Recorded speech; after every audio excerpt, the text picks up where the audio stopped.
लोकसभा चुनाव को लेकर तैयारियां अब चरम पर है, ये हम कह सकते हैं, क्योंकि बीजेपी ने अपने 11 सीटों पर कैंडिडेट की घोषणा कर दी है। लेकिन महागठबंधन से अब तक किसी भी कैंडिडेट की घोषणा नहीं हुई है। आखिर इन 14 सीटों में से कौन होगा महागठबंधन का प्रत्याशी, ये अभी कहना थोड़ा मुश्किल है। हालांकि कयास कई तरह के लगाए जा रहे हैं और उन्हीं में संताल की एक सीट है राजमहल सीट से कौन होगा महागठबंधन का प्रत्याशी जो ताला मरांडी के मुकाबले होगा। फिलहाल तो जो सिटिंग सांसद है वो जेएमएम के हैं विजय हांसदा। क्या उन्हें फिर से मौका दिया जाएगा?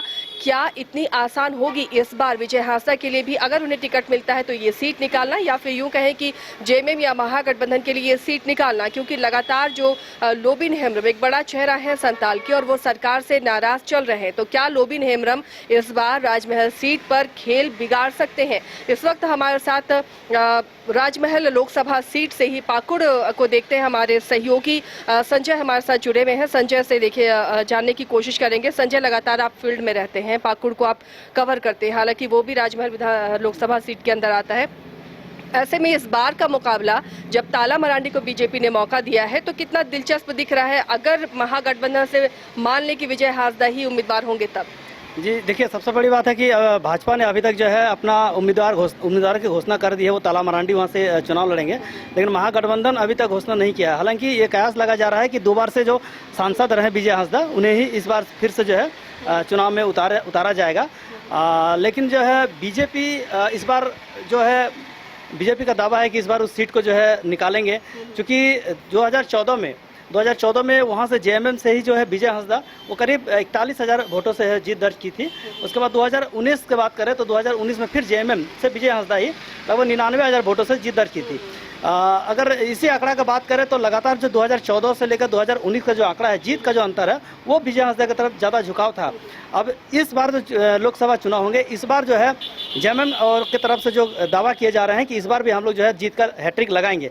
वहीं ताला मरांडी का दावा है कि हम लोग पूरी तरह से इस बार तैयार हैं और इस बार जीत जो है बीजेपी की निश्चिंत होगी, ये दावा बीजेपी कर रहे हैं। हालांकि आप देखे होंगे कि लिट्टीपाड़ा से ही जो है शुरुआत बाबूलाल मरांडी भी की लोकसभा को लेकर के। संताल में हमेशा बीजेपी का फोकस रहा है और ये समझा भी जाता है कि राज्य की राजनीति संताल से शुरू होती है, यानी जिसका संताल पर कब्जा वो यहाँ की कुर्सी, सीएम की कुर्सी पर भी उसी पार्टी का कब्जा होगा। लेकिन अब लोबिन हेम्ब्रम जो कि लगातार सरकार के खिलाफ बयानबाजी करते रहे हैं, क्या वो खेल बिगाड़ सकते हैं इस बार महागठबंधन का या जेएमएम का? जी बिल्कुल, लोबिन हेम्ब्रम जो है वो हमेशा से जो है मुखर रहे हैं और अपने ही सरकार पर कई बार निशाना साधते हुए नजर भी आए हुए हैं।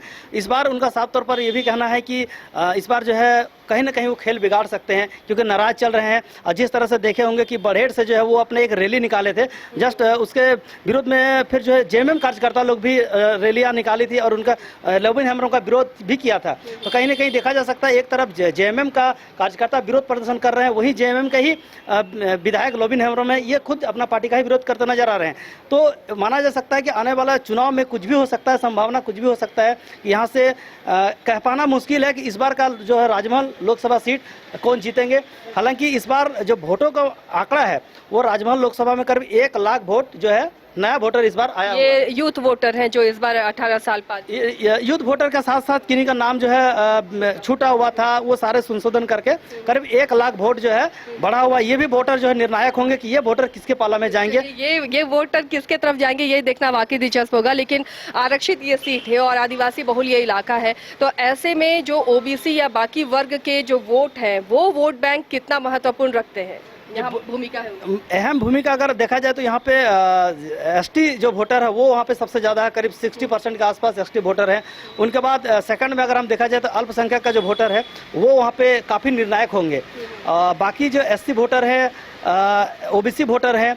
लेकिन सबसे बड़ी बात अगर यहाँ पे देखा जाए तो जो अल्पसंख्यक वोटर है वो बहुत निर्णायक होंगे राजमहल लोकसभा सीट को जिताने के लिए। और पाकुड़ में चूंकि कांग्रेस से आलमगीर आलम भी हैं, तो ऐसे में क्या पाकुड़ की जो जनता है उसका भी वोट इस कॉन्स्टिट्यूएंसी के लिए बहुत महत्वपूर्ण है? जी बिल्कुल, देखिए आलमगीर आलम जो है लगातार जो है वहाँ से 2 बार विधायक रहे हैं, मंत्री भी हैं और उनका भी जो जीतने का आंकड़ा है वो पहले से भी इस बार ज़्यादा था। तो कहीं ना कहीं वो भी अपने क्षेत्र में दौरा कर रहे हैं, लोगों को समझा रहे हैं।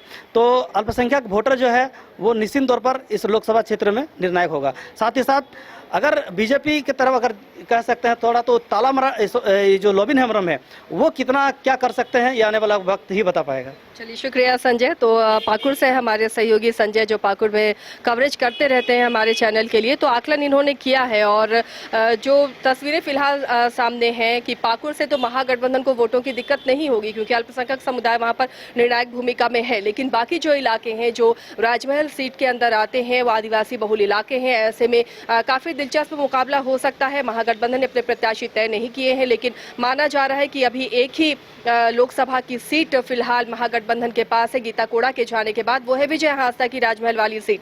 अब इस पर क्या फिर से विजय हांसदा पर महागठबंधन किस्मत आजमाएगी और विजय हांसदा के लिए इस बार क्या इतना आसान होगा ये सीट निकाल पाना, जबकि लोबिन हेम्ब्रम बगावती तेवर अपनाए हुए हैं और वो भी एक बड़ा फैक्टर संथाल परगना की इस सीट में है। तो ये देखना भी काफी दिलचस्प होगा और तमाम लगातार आप तक हम ये अपडेट चुनाव से जुड़ी हुई पहुंचाते रहेंगे। आप देखते रहिए न्यूज़ 22 को।